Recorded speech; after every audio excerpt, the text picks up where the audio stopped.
Ողջույն, Factor TV-ին տեսակապով զրուցելու է Հելսինկյան քաղաքացիական ասամբլեայի Վանաձորի գրասենյակի ղեկավար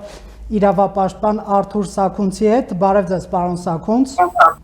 Ողջույն։ Պարոն Սաքունց, դատարանը փաստորեն չկալանավորեց ԲՀԿ առաջնորդ Գագիկ Ծառուկյանին, համարելով,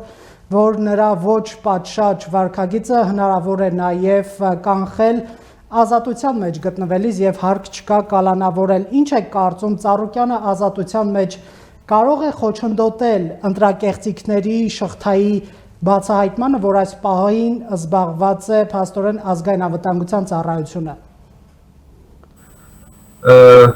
Գիտեք, կոնկրետ Ծառուկյանի հետ կապված դատական այդ գործընթացը խափանամիջոցի կիրառման հարցը իհարկե ամբողջական գնահատական տալու համար պետք է ծանոթ լինենք թե դատախազության կողմից կալանքը որպես խափանման միջոց ներկայ ընտրելու վերաբերյալ միջնորդության տեքստին, նաև կալանքի այդ խափանման միջոցի կալանքի միջնորդության դատաքննության ընթացքին պաշտպանների կողմից ներկայացված միջնորդությունների ամբողջ փաթեթը եւ ի վերջո նաեւ դատարանի կողմից կայացված որոշմանը, բայց ես չէի ուզենա, որ մենք հերթական անգամ կոնկրետ ինչ-որ գործերով սահմանափակվեինք եւ աչքաթող անեինք այն համակարգային խնդիրները, որոնք շարունակում են մնալ չլուծված ցավոք սրտի եւ որոնք որոշիչ ազդեցություն են ունենում առանձին այդ կոնկրետ դատական գործընթացների վրա։ Փաստը մնում է նրանում, որ կա այդ հստակ տեսնում ենք պատկերը, որ կապված է դատարանը ինչ որոշում է ընդունում եւ այդ որոշումը հատկապես նման հայտնի դեմքերի վերաբերյալ բավարարում է կամ դուր է գալիս պաշտպանական կողմին կամ դուր չի գալիս կամ հանրությանն է դուր գալիս կամ դուր չի գալիս, ապա տեսնում ենք շատ հետաքրքիր գնահատականներ, երբ որ մի կողմից ասում են, որ իշխանությունների կողմից կա դատարանի նկատմամբ ճնշում, իսկ այսպիսի դեպքերում այդ ճնշումը արդյունք չի տվել եւ դատավորը կարողացել է դիմագրավել այսպես կոչված քաղաքական իշխանության կողմից ուրեմն ճնշմանը, մյուս կողմից հանրությունը կախված է այդ ընդունված որոշումներից հերթական անգամ հիշում է, որ այդ դատական համակարգում կան մարդիկ, որոնք ըստ էության կատարում են նախկին պետությունը զավթված ռեժիմի եւ ներկայացրի եւ նրանց հետ համագործակցած կամ աչակցած ուժերի ուրեմն պահանջները կամ ակնկալիքները մեկ այլ դեպքում նույն հանրությունը կարծես թե նույն այդ դատարական համակարգում երբ որ որոշումներ են կայացվում գտնում են որ դատարանը իրապես արդար է որոշում կայացնում։ Այսինքն այս գնահատականների խիստ ծայրահեղ տարբերությունը գալիս է հերթական անգամ փաստելու, որ դատական համակարգում արմատական համակարգային լուծումներ չտալու պարագայում շարունակում է հանրության մոտ անկախ նրանց տարբեր ուրեմն մոտեցումների, դիրքորոշումների, հայացքների, ակնկալիքների, հանրության մոտ դատական իշխանության նկատմամբ վստահությունը գտնում է շատ խիստ ցածր մակարդակում, որտեղ դատարանը իրապես ընտրողական մոտեցում է ցուցաբերում այս կամ այն ուրեմն իրավիճակներում։ Ես կարող եմ հստակ ասել, որ դատական իշխանությունը երկար ժամանակ մնալով կախվածության մեջ քաղաքական իշխանության հետ պետության բռնազավթման ժամանակահատվածում ինքը այդ վիճակից դուրս չի բերվել արմատական վեթինգի, խորը վեթինգի իրականացման արդյունքում ավելի չիրականացվեց խոր եւ արմատական վեթինգ։ Դատական համակարգը եւ ոչ միայն դատական համակարգը, այդ տեսեք մենք չգիտենք թե ինչ այդ որ նշեցի միջնորդության տեքստը, թե ինչ հիմնավորումներ են ներկայացրել մեղադրող կողմը խափանման միջոց կալանք է իրավման փաստաթուղթը մշակելիս, որովհետև եթե պատկերացնենք, որ ենթադրենք ունենք նույնիսկ վեթինգի ենթարկված դատարան ու չունենանք վեթինգի չի ենթարկված քննչական մարմիններ կամ դատախազություն, ես ձեզ վստահեցնում եմ, որ էլի խոսելի վիճակում կլինեին, որովհետև շատ կարևոր է թե դատարանի ձեռքում ինչ փաստաթուղթ է քննվում, այսինքն ես նկատում եմ, որ վեթինգը պետք է իրականացվի ամբողջ դատաիրավական համակարգում եւ ինչու, որովհետեւ դատաիրավական համակարգում քննչական մարմիններում, ազգային անվտանգության ծառայությունում, ոստիկանությունում,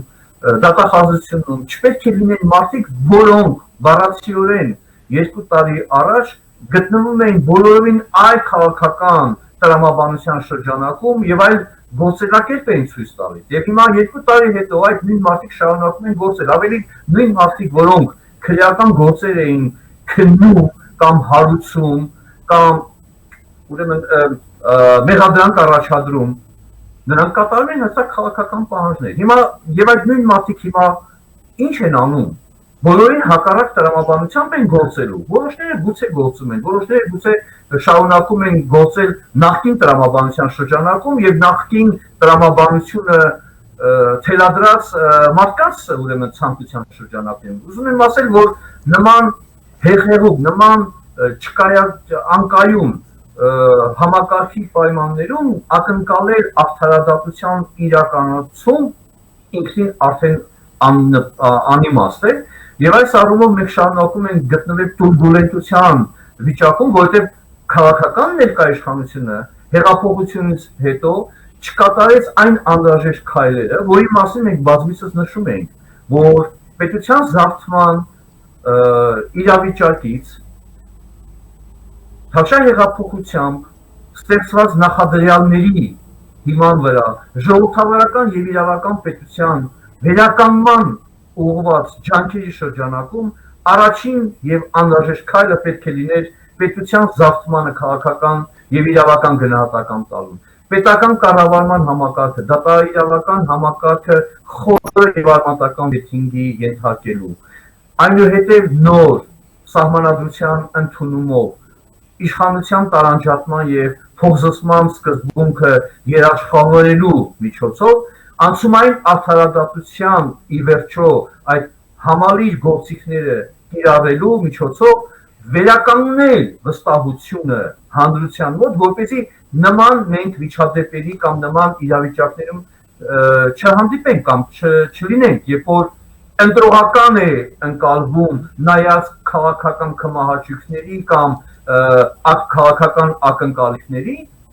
ուրեմն որոշումները, քայլերը, եւ ես գտնում եմ, որ հանրության լեգիտիմ ակնկալիքը, որ նախորդ զարթման մասնակցած, իրականացած քաղաքական ուժերը, որոնք իրենց ողջ գործունեությամբ ներգրաված են եղել համակարգային կոռուպցիայի մեջ, ընտրության արդյունքների զանգվածային եւ անպատժելի խախտումների մեջ, մարդու իրավունքների շարունակական կոպտագույն խախտումների մեջ, այդ քաղաքական ուժերը ստանան իրենց իրավական գնահատականը եւ պատասխանատվությունը, սա է հանրության լեգիտիմ ակնկալիքը։ Եվ իշխանությունը պարտավորություն ուներ առնվազն 2 տարվա ընթացքում իրականացնելու այնպիսի արմատական փոփոխություններ, համակարգային փոփոխություններ, որոնք կապահովեին հանրության լեգիտիմ ակնկալիքները։ Շատ լավ։ Եվ այս հանրության լեգիտիմ ակնկալիքների չապահովման պատճառով առաջ է գալիս իհարկե հիասթափություն։ Առաջ է գալիս այնպիսի իրավիճակ, երբ որ այդ իմ նշած պետության զարթման մասնակցածները իրենց լեգիտիմ են զգում, իրենք հիմք են տեսնում, հիմնավորված են զգում, իրենց ակնհայտ հանրության լեգիտիմ եւ ակնկալվող շահերին դեմ գործողություններ կատարելով։ Սա բավական լուրջ իրավիճակ է։ Շատ լավ։ Հիմնական ճգնաժամը սրա մեջ է։ Պարոն Սարգունց, տեսեք, եթե այսպես Ծառուկյանին առնչվող հիմնական գործը կամ մեղադրանքը կարելի է այդ ընտրակաշառք բաժանելու մեղադրանքը համարել, նա ասում է, որ ես գիտեք ինչ, հենց սկսեցի Նիկոլ Փաշինյանին քննադատել սոցիալ-տնտեսական իրավիճակի մասին, քննադատական գնահատականներ հնչեցնել, իշխանությունը հիշեց այս գործի մասին, դեռ փետրվար ամսին էր խուզարկություն ընթացել, այդ փաստաթուղթը այն ժամանակ էին գտել եւ փաստորեն քրեական գործեր հարուցվեց։ Հիմա այստեղ մեխային հարցը կարելի է հետեւյալը համարել։ Ի վերջո Բարգավաճ Հայաստանը ընտրակաշարք բաժանել է, թե չի բաժանել։ Եթե բաժանել է, այդ պարագայում ինչու իշխանությունը այդ մասին հիշեց Ծառուկյանի պայմանական ասած անհնազանդությունից հետո։ Գիտեք, շատ տեղին հարց է։ Ուրեմն շատ տեղին հարց է եւ նաեւ տարօրինակ հարց։ Այդքան իմ նախորդ հարցի, ուրեմն դեր նախորդ հարցին իմ ներկայացված պատասխանի ուրեմն համատեքստում։ Տեսեք, արդարադատության կարևոր գործիքներից մեկը փաստահավաք է նախագծով նշված, մենք գտնենք, որ պետք է լինի ճշմարտության հանձնաժողով, հենց նրա գործառույթներից մեկը ընտրական խախտումների վերաբերյալ փաստերի հավաքումն է եւ նաեւ այդ մեխանիզմների բացահայտում։ Եվ հիմա նոր այդ նախագիծը առաջադրված է եւ այդ հանձնաժողովը պետք է ձևավորվի եւ գործի 2021 թվականի հունվարից, այդպես է առաջարկվում։ Հենց այս ուշացմամբ է պայմանավորված, որ Ծառուկյանը եւ ԲՀԿ-ի կարգառումները նման կերպ են իրենց զբաղվում։ Այն որ ոչ միայն ԲՀԿ-ն, այլ նաեւ հենց Հայաստանի Հանրապետական կուսակցությունը եւ նրանց աչքից այլ կուսակցություններ, որոնք կոալիցիաներ էին կազմում, թե 2008 թվականից առաջ եւ 2008 թվականից հետո, ակնհայտորեն ներքաշված են եղել ընտրական կաշառքների մեջ, նաեւ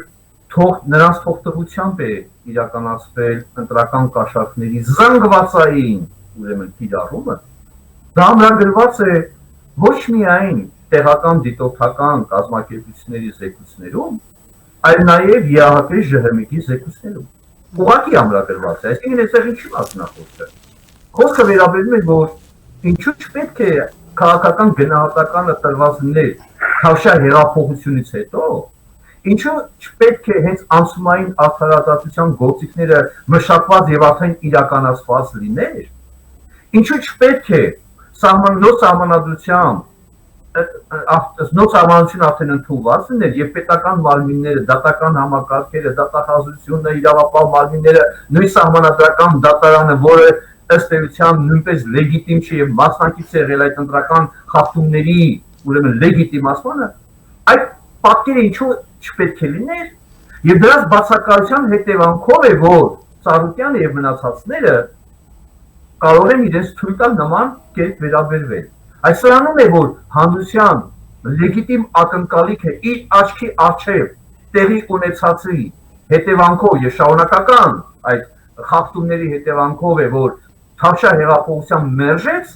եւ իշխանությունը ցավոք սրտի ապաշնոր գտնվեց այս 2 տարվա ընթացքում ապահովելու, երաշխավորելու Թավշյա հեղափոխությունը իրականացրած քաղաքացիների լեգիտիմ ակնկալիքը ապահովող ուրեմն ընդհանցակարգեր, իրավական դաշտ եւ այլն մեխանիզմներ ձևավորելու, որի պարագայում Ծառուկյանը ընդհանրապես խոսելու որևէ հնարավորություն չէր ունենա։ Եվ ոչ միայն Ծառուկյանը, եւ այստեղ է գալիս ամբողջ խնդիրը։ Այո, Ծառուկյանը կարող է, բայց ինչու միայն ես, թեկուզ հրապարակային չի ասում։ Եվ ինքը արտարած է, ինչու միայն ինքը։ Ինչու ոչ ասենք հանրապետական կուսակցությունը, ինչու ոչ օրինաց երկիրը, հա, ինչու ոչ իրենց հետ կոալիցիա կազմած հայ հեղափոխական դաշնակցությունը։ Եվ տեսեք այդ դեպքում իմ այն ուժերին, որոնք հիմա փորձում են համախմբվել եւ սահմանափակել կամ խոչընդոտել արդեն իսկ իշխանության կողմից ուշացված ժողովրդավարական եւ իրավական պետության վերականգնման ուղղված գործողությունները։ Ես այստեղ բացարձակապես քաղաքական հետապնդման որևէ նշույլ չեմ տեսնում, որովհետև առավել քան հիմնավորեն պետության զարգացման ժամանակահատվածում այդ բոլոր խախտումները, եւ ոչ միայն այդ բոլոր խախտումները, այդ բազմաթիվ այլ խախտումներ, Օդում կախված լուրերի համաձայն այդ հարկային պարտավորությունների չկատարման մասին ասել է ժամանակին Սերժ Սարգսյանը հանրապետական կուսակցության գերագույն մարմնի նիստում, որ այդպես էլ իհարկե չճշտեցին կամ ուսումնասիրությունները պատշաճ չկատարեցին, գուցե կատարեցին, բայց սեղանի վրա չդրեցին եւ չհրապարակայնացրեցին։ Բայց հիմա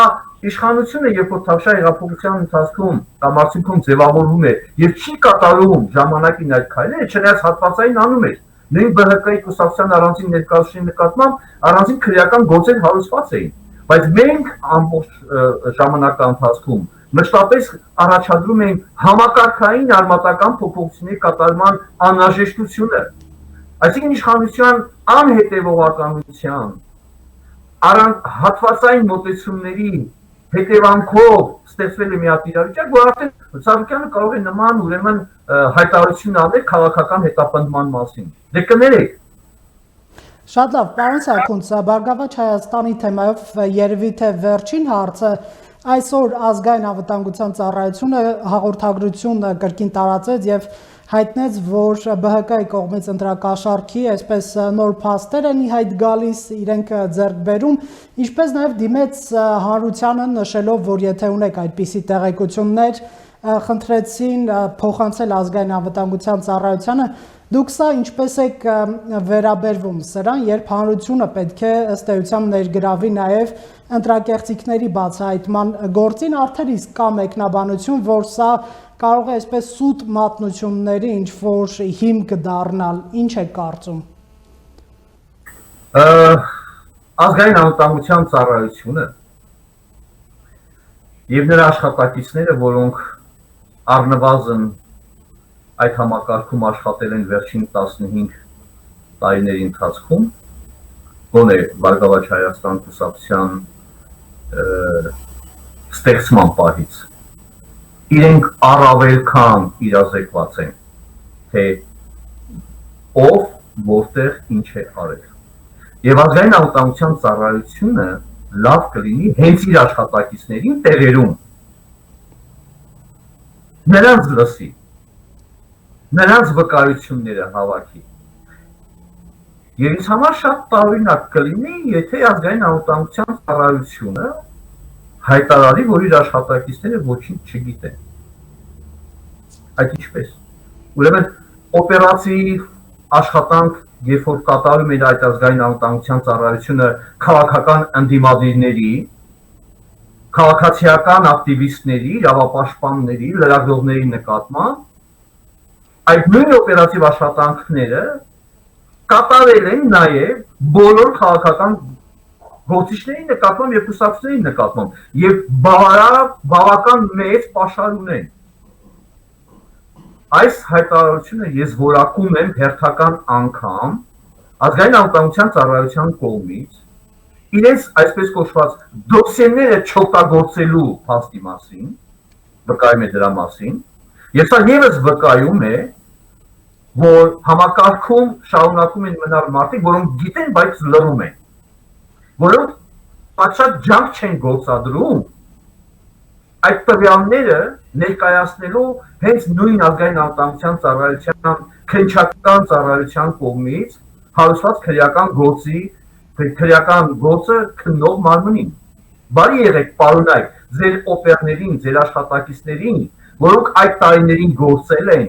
մեկ առ մեկ հրավիրեք եւ իրենք այնքան տեղեկություն կարող են տրամադրել, որ դուք նույնիսկ կզարմանաք։ Իսկ եթե չեն տրամադրի, այն նոր դիմեք հանրությանը, բայց այդ դեպքում հարց է ծագելու։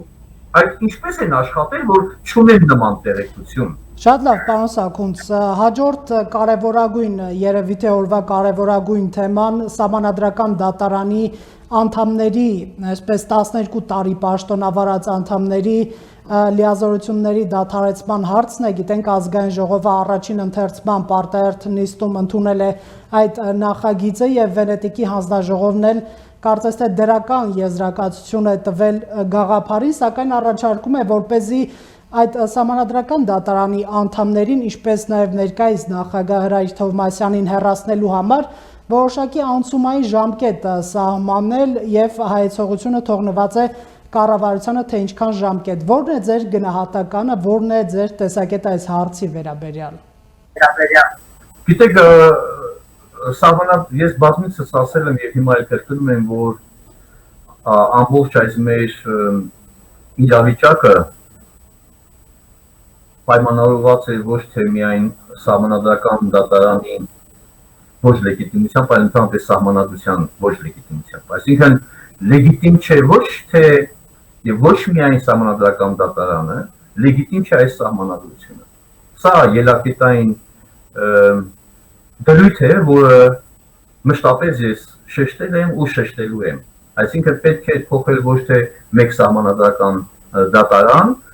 կամ նրա կազմը, կամ նրա գործողությունների ժամկետը, այլ ընդհանրապես պետք է արմատապես փոխվեր եւ ընդունվեր նոր սահմանադրություն, որը ցավոք սրտի նույնպես ուշացումով է։ Իհարկե այս ուշացման հետևանքով իշխանությունը ստիպված է լինելու այն փակուղուց դուրս գալու ելքեր փնտրել, այն փակուղի, որը հենց պայմանավորված է այդ սահմանադրության դրույթներով եւ սահմանադրության մոտեցմամբ։ Վենետիկի հանձնաժողովը, որը ճիշտ ասած նաեւ առաջարկել էր, որ հաշվի առնելով, որ սահմանադրական դատարանի անդամների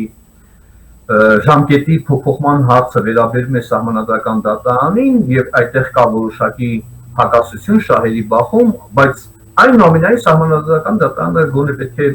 անդրադառնա զուտ ընթացակարգերի առումով, այսինքն ինչքանով է օրենքի նախագիծը ազգային ժողովի կողմից պատշաճ ընթացակարգով իրականացվում։ Եվ ես կարծում եմ, որ այս խնդիրը կա եւ այս խնդիրը պետք է լուծվի։ Այնուամենայնիվ պետք է սահմանադրական դատարանը օրենքի նախագծի ընթացակարգի առումով առնվազն վերաբերում կարտահայտել, որտեղ դա եթե դու ընդունում ես գործող սահմանադրությունը, կամ գործում ես գործող սահմանադրության շրջանակում, դու չես կարող այդ գործող սահմանադրության ուրեմն ինչ որ դրույթներ աչքաթող անես, հա, բայց Վենետիկի հանձնաժողովը բավական հետաքրքիր մոտեցում է ցուցաբերում, այսինքն հասկանում է կոնտեքստը։ Միաժամանակ ես պետք է ասեմ, որ նման փոփոխությունների համար, ես արդեն կարևորում եմ, իշխանությունը բավական լուրջ աշխատանք պետք է կատարի միջազգային այն գործընկերների հետ, որոնց անդամ է հանդիսանում Հայաստանի Հանրապետությունը եւ որոնց այդ անդամակցության շրջանակում ունի պարտավորություններ պետությունը ժողովրդավարական եւ իրավական պետության դրույթները եւ սկզբունքները ապահովելու իրականացնելու տեսակետից։ Հայաստանի կոնտեքստը իրենք շատ լավ գիտեն, բայց այս կոնտեքստի ձեռնելով, այս իրավիճակի ձեռնելով իրականացվող գործողությունների բովանդակությունը, նշանակությունը պետք է տեղ հասցնել, որտեղ մարդիկ ոչ ամբողջությամբ են պատկերացնում, թե ինչու է կայանում մեր խնդիրների էությունը։ Եվ այդ տարածքը ցավոք սրտի հանձնված է հենց պետությունը զավթած ուժերի ներկայացուցիչներին, որոնք արդեն հրապարակավ ասում են, թե ովքեր են, որոնք աշխատում են ուրեմն եվրոպական կառույցների հետ, այս կամ այն զեկույցների հետ կապված հարցերում։ Սա ուղղակի փաստում է, որ իշխանությունը, քաղաքական իշխանությունը, ես դրա մասին առիթ ունեցել եմ ասելու, պատշաճ ջանքեր եւ աշխատանք չեն տանում միջազգային գործընկերների հետ, ուրեմն բացատրելու, ներկայացնելու եւ ուրեմն հիմնավորելու, թե ինչու է կայանում այդ իրականացվող գործողությունների բուն էությունը։ Եթե այնուամենայնիվ իշխանությունը սահմանադրական դատարանին է ներկայացնում նախագիծ, ինչպես դուք նշեցիք, ընթացակարգային ճշգրտումները ստուգելու իմաստով, նախարարը կարծես թե դրա մասին խոսեց, որ շահերի բախման հետ գործ ունենք, դուք էլ ձեր խոսքում նշեցիք, ինչքանով է հավանական, որ սահմանադրական դատարանը դրական կգնահատի մի նախագիծ, որը հենց իր դեմ է, սա առաջին հարցը, եւ երկրորդը Հրայր Թովմասյանը այսպիսով չի հեռանում սահմանադրական դատարանից, ընդամենը զրկվում է նախագահի պաշտոնից։ Ինչ է կարծում, նախկին իշխանությունները իդեմս Հրայր Թովմասյանի արդեն սահմանադրական դատարանի անդամ որպես կպահպանեն սահմանադրական դատարանի վրա ունեցած լծակը, ինչի ահազանգը բարձրացնում էին մի շարք իրավապաշտպաններ, այդ թվում նաև դուք։ Գիտեք, դուք ձեր հարցում արդեն պատասխանեցիք այդ հարցին եւ պատմությունը եւ կենսագրությունը եւ ընդհանրապես այս ամենը ցավոք սրտի հենց բարենպաստ իրավիճակ չեն ստեղծում հենց համանդրական դատարանի նկատմամբ հանրային վստահության ձևավորման առումով արդեն ի սկզբանե նույնիսկ կրկնեմ համանդրական դատարանի նկատմամբ հենց քաղաքական իդեպ շատ կարևոր եմ քաղաքական նշանակություն ունեցող հարցերում որպեսզի ընտրություններից ընտրությունը հենց քաղաքական նշանակությունն է որտեղ իշխանության պահպանման կամ իշխանության փոփոխման խնդիրն է առաջանում համանդրական դատարանը ավանդաբար իր ձևավորման պահից օրից սկսած նման հարցերի վերաբերյալ ակնհայտ դրսևորել է եւ այդպիսին է պատմությունը համանդրական դատարանի դրսևորել է այսպես կոչված պրոիշխանական քաղաքական իշխանության վերարտադրության ապահովող ուրեմն գործելակերպ եւ մոտեցում հա սա է այդ որ ասում են վստահություն կա չկա անվստահությունը հենց սանով է պայմանավորված չեմ ասում որ համանդրական դատարանը այդ որոշումներ չի ընդունել այլ որոշումներ որոնք քաղաքական իշխանության կենսական շահերին չեն վերաբերվել հիմա որ հրայր նախագահի պաշտոնից զրկվի արդյոք այդ լծակը չի կորցնում նախկին իշխանությունները գիտեք ես շատ վերապահում եմ մոտենում զուտ այդպիսի ֆորմալիստական մոտեցմանը նախագահի պաշտոնից արդյոք զրկելը բայց ի՞նչ է փոխում համանդրական դատարանի կազմում կներեք ես իհարկե լուծում եմ ինչ-որ նախագահի խնդիր ժամկետների կրճատման առումով բայց ես ուզում եմ անդրադառնալ ձեր այն հարցին որ այնուամենայնիվ համանդրական դատարանը պետք է ոչ թե բովանդակային մոտենար այլ ընդհանրակարգերի առումով նկատեմ առաջին թերթում երկրորդ թերթում եւ այլն այնպես որ համանդրական դատարանը տվյալ դեպքում բովանդակային մոտեցում ցուցաբերելու հա դեպքում ակնհայտ ցույց կտան որ իրապես ինքը շահագրգռված է իսկ ինչու՞ չանել նաեւ այդ քայլը Պարոն Սաքունց նույն ԲՀԿ-ից որ հիմա արմատական այսպես ընդդիմադիր դաշտում է տեղավորված Նաիրա Զոհրաբյանը այս նախագիծը բնութագրել է որպես Հայաստանում հիմք է դրվում հեղաշրջման եւ հաստատվում է բռնապետություն ինչ է կարծում արդյոք իսկապես այդպիսի նախագիծ է սա եւ իշխանությունը արդյոք վերցնում է սահմանադրական դատարանը որպես դատական իշխանության մի մարմին թե այնուամենայնիվ կարող են գործ ունենալ բոլորովին նոր եւ անկախ մարմնի հետ առաջիկայում իհարկե ձեր օրինակը եւս գալիս է հավաստելու որ պետության զարգմանը քաղաքական գնահատականի բացակայությունն է ստեղծում նման գնահատականների հնարավորությունը պետության զավթման կամ հեղաշրջման մասին խոսում են մարդիկ, որոնք տարիներ շարունակ պետության զավթմանը մասնակից են եղել։ Եվ հենց քաղաքական գնահատականի բացակայությունը, որին ուղղակի պատասխանատվություն է կրում իշխանությունը, հանգեցնում է նման գնահատականների տալու հնարավորությանը։ Դուք պատկերացնում եք, այսպես մի օրինակ բերեմ, նացիստական կուսակցության կամ նացիստական այդ բեռնախավի կամ նրանց աջակիցները հանդես գան, որ 1945 թվականին տեղի ունեցել պետական հեղաշրջում եւ նացիստներին հեռացել են ապօրինաբար իշխանությունից։ Դուք հասկանում եք։ Բայց միայն Նյուրնբերգյան դատավարությունը տվեց այդ նման գնահատականների ի սկզբանե ոչ լեգիտիմ լինելը։ Դա էր մնացեպակած, որ պետության զավթմանը աջակցածները, մասնակիցները զանգվածային մարդու իրավունքների խախտումների ուժի աջակցածները, կոալիցիա կազմածները հիմա խոսեն պետության զավթման մասին կամ հեղաշրջման մասին։ Ոչ։ Հիմա տեղի ունենում պետության զավթումից ժողովրդավարական եւ իրավական պետության վերականգնման շատ դժվար գործընթաց։ Եվ այդ գործընթացի առումով իշխանության անհետևողականության ոչ համակարգային մոտեցման հետևանքով այո դժվարություններ են գալիս, բայց մենք այդ դժվարությունները վերացնելու ուղղությամբ քայլերն ենք հորդորում կատարել իշխանությանը, ոչ թե օգտվում ենք սխալներից եւ ընդհանրապես գործընթացը կասեցնել։ Այո, ժողովրդավարական եւ իրավական պետության վերականգնման գործընթացը կան կասեցնողներ, որոնք շահագրգիռ են, որ այդ գործընթացը չլինի, կամ մյուս կողմում իշխանության ոչ հետևողական մոտեցումը, որը նպաստում է հենց այդ նման կասեցնողների գործունեությանը։ Երկա քաղաքացիական հասարակության տարբեր խմբավորներ, որոնք դիրքավորում են կամ ժողովրդավարության եւ իրավական պետության վերականգնման դիրքերում կամ ընդհանրապես աչակցում են, որ այդ ժողովրդավարական եւ իրավական պետության վերականգնումը չլինի։ Սա է ամբողջ բարդությունը։ Ես սրա ուղղակի պատասխանատվությունը ես իշխանությանը այստեղ մեղադրում եմ իր անհետևողականության մեջ, ոչ թե ժողովրդավարական եւ իրավական պետության սկզբունքները ոտնահարելու մեջ։ Շատ լավ, շնորհակալություն այս հարցազրույցի համար, պարոն Սաքունց։ Հարգելի հեռուստադիտողներ, տեսակապով զրուցում էինք Հելսինկյան քաղաքացիական ասամբլեայի Վանաձորի գրասենյակի ղեկավար իրավապաշտպան Արթուր Սաքունցի հետ։